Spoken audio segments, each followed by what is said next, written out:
अऊज़ु बिल्लाहि इस्मीउल अलीम मिनश्शैतानिर्रजीम मिन हमज़िही व नफ़्ख़िही व नफ़्सी बिस्मिल्लाहिर्रहमानिर्रहीम।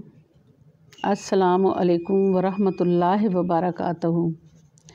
मेरा आज का टॉपिक है रात को गंदे बर्तन खुला रखना, यानी खाना खा के बर्तनों को ऐसे ही जूठे छोड़ देना। आज की वीडियो बड़ी ख़ास है। हम आपको बताने वाले हैं कि रात को जूठे बर्तन साफ़ ना करने की वजह से कौन कौन सी परेशानियां आती हैं। इस बारे में हज़रत अली रज़ी अल्लाह ताला अन्हु क्या फरमाते हैं और साइंस इस बारे में क्या कहती है। आप इस वीडियो को आखिर तक ज़रूर देखिए। एक मर्तबा एक औरत हज़रत अली की बारगाह में हाज़िर हुई और कहा, या अली, मैं बहुत परेशान हाल हूँ। घर में लड़ाई झगड़े होते हैं, घर में बरकत नहीं, हर वक्त परेशानी ही परेशानी नज़र आती है। हमें लगता है कि अल्लाह पाक हमसे नाराज़ है। बस इतना सुनना था।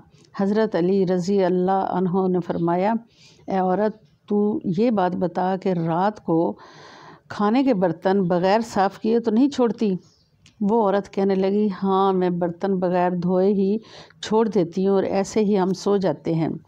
ये सुनकर हज़रत अली ने फरमाया, मैंने अल्लाह के रसूल सल्लल्लाहु अलैहि वसल्लम से सुना है, जब रात को घर के सब लोग सो जाते हैं तो अल्लाह का एक फ़रिश्ता घर में दाखिल होता है। वो फ़रिश्ता पूरे घर का चक्कर लगाता है, पूरे दिन की रोज़ी तकसीम करता है। जिस घर में जूठे बर्तन रखे होते हैं वहाँ रोज़ी तकसीम नहीं होती। फ़रिश्ता ऐसे ही घर से वापस चला जाता है। याद रखना, ऐसा घर अल्लाह की रहमत से महरूम रह जाता है। अगर आप चाहते हैं कि घर में बरकत हो, घर में सुकून हो, तो रात को बर्तनों को जूठा और खुला ना छोड़ो।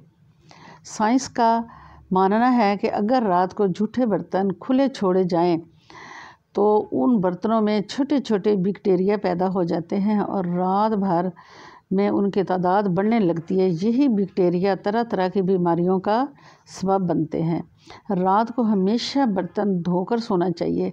हदीस में है, रसूल अल्लाह सल्लल्लाहु अलैहि वसल्लम ने फरमाया कि साल में एक रात ऐसी आती है जिसमें वबा और बला नाज़िल होती है, और जिस चीज़ का मुंह बंद ना हो, बर्तन खुला हो, वहाँ ये वबा इसमें उतरती है।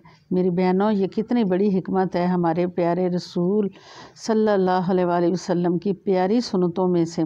हमें चाहिए कि इन सुन्नतों को अपना पक्का मामूल बना लें और हम हर किस्म की परेशानी और मुसीबत से अपने आप को महफूज रख सकेंगे। आखिर में दुआ है कि अल्लाह पाक हमें रसूल अल्लाह की तालीमात पर अमल करने की तौफीक अता फ़रमाए। आमीन सुम्मा आमीन।